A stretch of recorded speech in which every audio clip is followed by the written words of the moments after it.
Hello les petits lecs. Vous êtes-vous déjà promené en forêt pour écouter le ululement du hibou?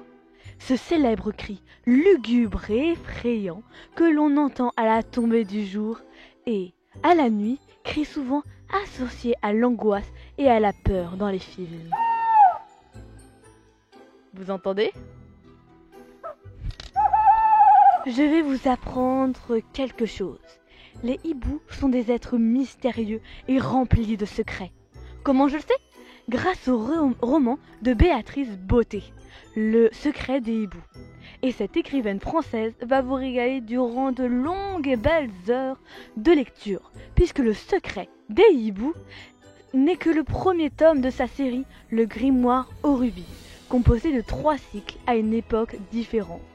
Chaque cycle est constitué de 3 tomes.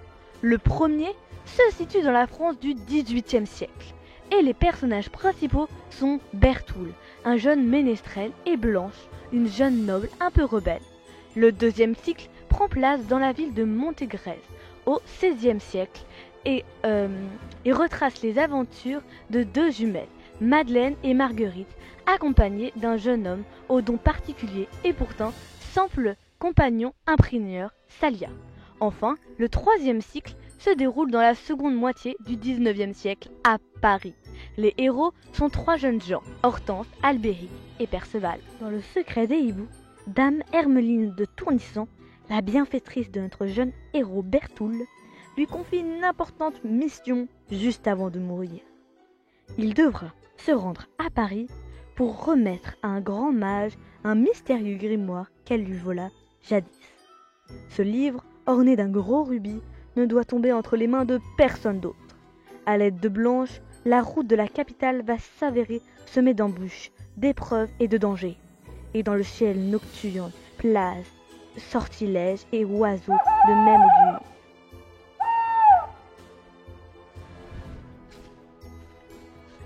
Plongé dans une intrigue haletante où fantastique, magie et aventure sont en rendez-vous. Et à l'issue de ce premier tome, il vous faudra répondre à votre soif de curiosité en plongeant dans la suite des aventures de Bertoul. Quant à moi, je ne vais pas traîner dans ces bois, sinon je risquerais bien de tomber sur le brutal Raoulé. Vous ne le connaissez pas? Alors foncez lire les aventures du ménestrel du château de Tournisson. Au revoir les petits lacs!